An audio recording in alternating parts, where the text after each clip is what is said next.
When Abdur Rahman Ad-Daakhil died, he was succeeded by one of his sons known as Hisham. When the Umayyads were ruling the whole Muslim world back in Damascus, the transition of power from one Umayyad ruler to another Umayyad ruler was generally a smooth affair, but sometimes there was a hiccup. However, the opposite was the case here when the Umayyads were ruling Al Andalus as an independent emirate. Most of the time there was problems, and very few times it went smoothly. So when Hisham came to the throne, he did face opposition from his brothers, but after he dealt with that issue, he was able to establish his rule. And when he did, he became known as one of the most just and one of the most liked rulers Al Andalus ever had.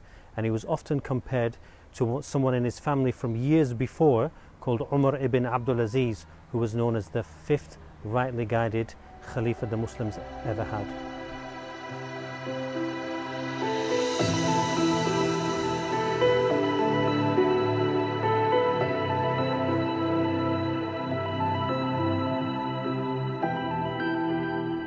With regard to his foreign policy, Hisham I would implement a strategy known as Saifa. Saif in Arabic means the summertime, and a Saifa is a summer military campaign.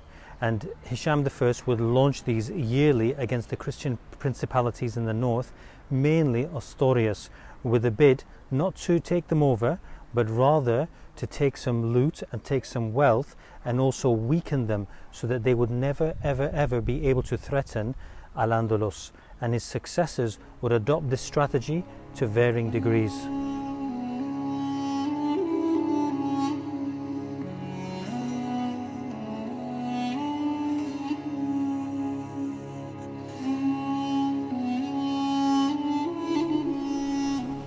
This might not look like much to you, but it tells a very important story.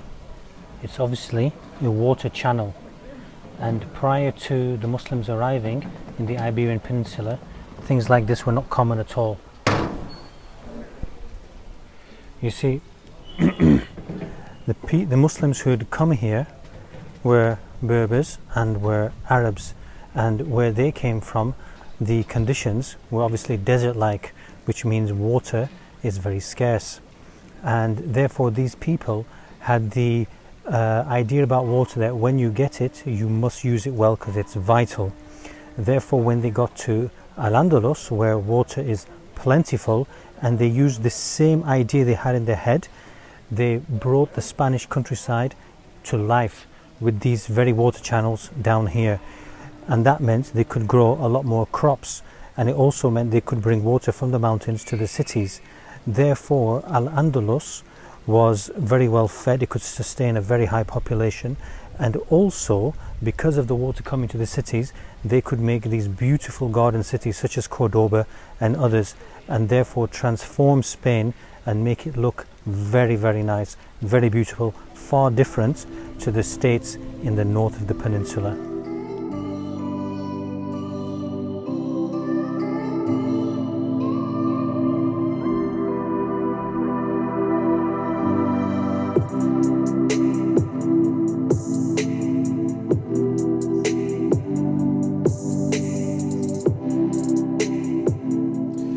Hisham I died, and he only ruled for 8 years, which is relatively short for an Umayyad Emir here in Al Andalus, and he was succeeded by his son Al-Hakam II. Al-Hakam II was very different to his father. He wasn't very religious at all. It's said that he enjoyed alcohol and he enjoyed the company of a lot of women.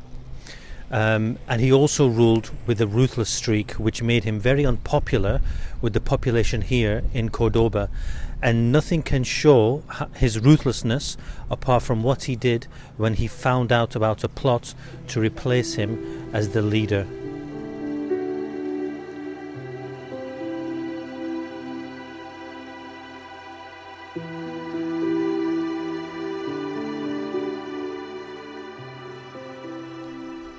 An attempt was made to dethrone Al-Hakam II in the year 806 and replace him with his cousin. Al-Hakam II found out about this and decided to take action. So what we would see next would show that Al-Hakam was actually a student of history, because what he did next was right out of the Abbasid playbook and very reminiscent to what happened to his Umayyad family only decades earlier in Damascus when the Abbasids had completed their revolution against the Umayyads back in the Middle East. Al-Hakam II invited 100 of his nobles to a banquet at the palace. Little did they know he was well aware of what they were planning. The meal started. Halfway through the meal, he announced to them that he knew what was going on. At that point, they realized the game was up. Half of them were killed on the spot, and as for the other half, they were crucified on the banks of the Guadalquivir River for everybody else to see and take note. Don't try anything like this again.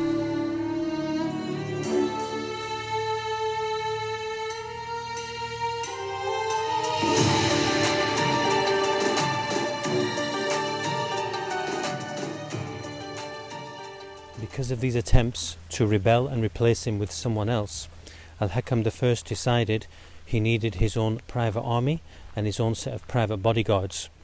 And interestingly, the private bodyguards were actually Visigothic Christians, and these people would be protecting his life and protecting any attempts to replace him with someone else. So a Muslim ruler was being protected by Christians from his Muslim subject population. It was actually during this century, the 800s, when the Catholics started to convert to Islam en masse. And if you remember, when the Muslims first arrived with Tariq ibn Ziyad in 711 AD, they formed a small ruling minority over a largely Catholic population. The rate of conversion was so high that eventually the ratio of Muslim to Catholic reached 1-to-1, i.e. 50-50. And it meant that the number of Muwallad Muslims increased dramatically, and they became the majority from the Muslim population. Surprisingly, this would create problems for the Muslim rulers of Al Andalus, but more on that in the next episode. So make sure you subscribe and press the bell button so you don't miss out.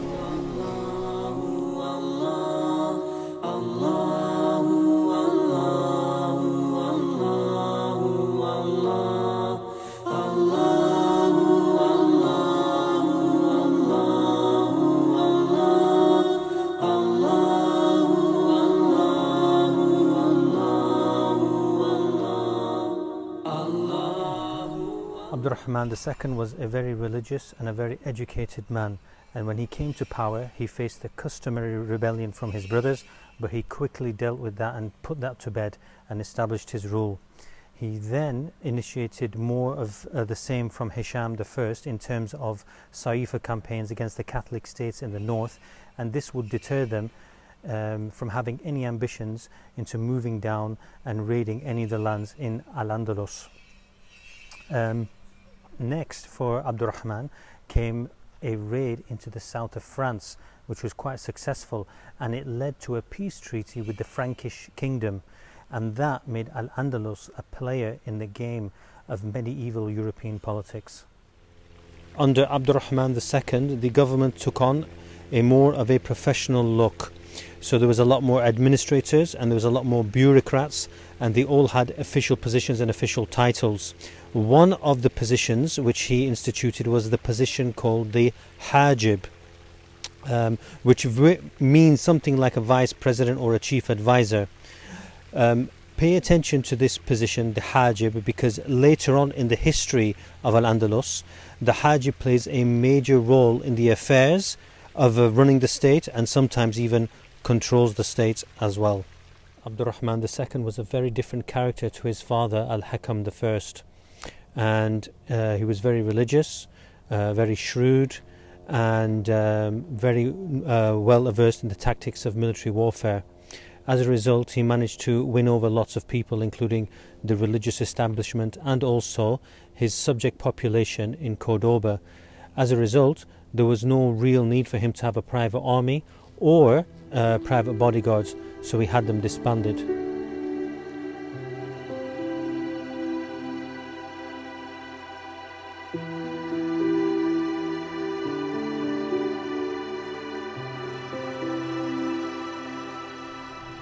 During the reign of Abdur Rahman II, a man would arrive in Al Andalus who would change the culture of Europe forever.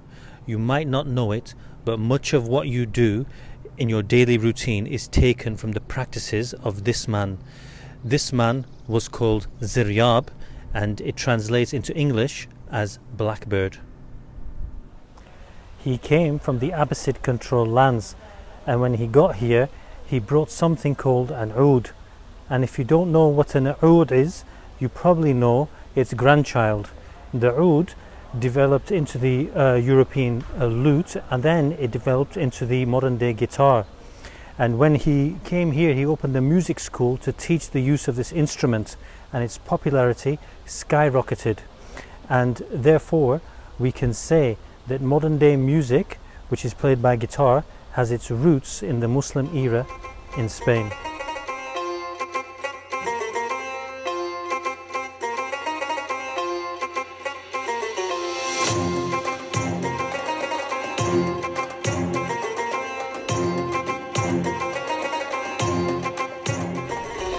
But that was not it. He introduced dining etiquettes which are still very common till this day. So he introduced the three-course meal, where we have an appetizer, a main course, and then a dessert. He also introduced the concept of toothpaste and deodorant to Europe. He came up with the idea of different clothes for summer and winter, and special clothes for special days of the year. He'd be adventurous with his hairstyles, and he even made shaving popular amongst men. Obviously in those two departments I haven't followed him, but people who did were ladies, because he taught ladies how to remove unwanted hair. Thank God for Ziryab. In the 800s, Ziryab was a cultural icon who everybody wanted to be like, and today, even though many of us don't know it, we still follow a lot of what he introduced.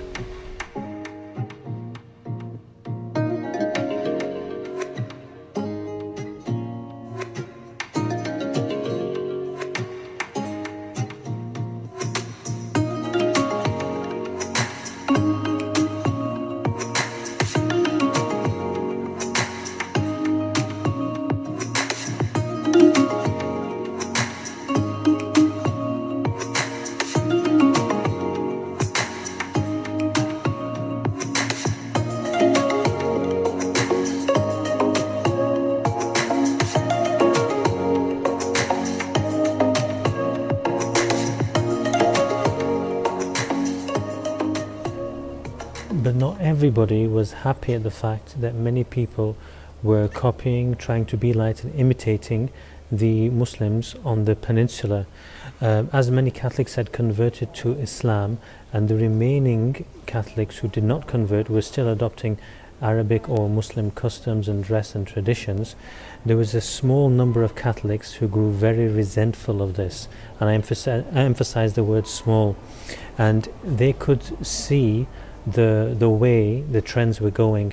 They could see that if this carried on for another 50 to 100 years, there would probably be no more Catholics left in Cordoba and in Al Andalus. So they decided to take action, and they decided to enact a policy that would try and make the Muslims look bad in front of the Catholics of Al Andalus, and hopefully prevent some more conversions to Islam. This small movement would go to mosques and other public places and start insulting the Prophet Muhammad, peace be upon him, and they knew that this was a crime punishable by death, whether it was committed by a Muslim or a non-Muslim. So eventually they were hauled in front of the judge in court, and they were offered a pardon, providing that they apologized and said sorry and promised never to do it again. However, they refused. They wanted to be martyrs for their cause. So eventually 40 people stepped forward in this strategy, and 40 people were executed. And that's when Abdur Rahman II realized that this was no coincidence, this was a deliberate policy and strategy enacted by a few people.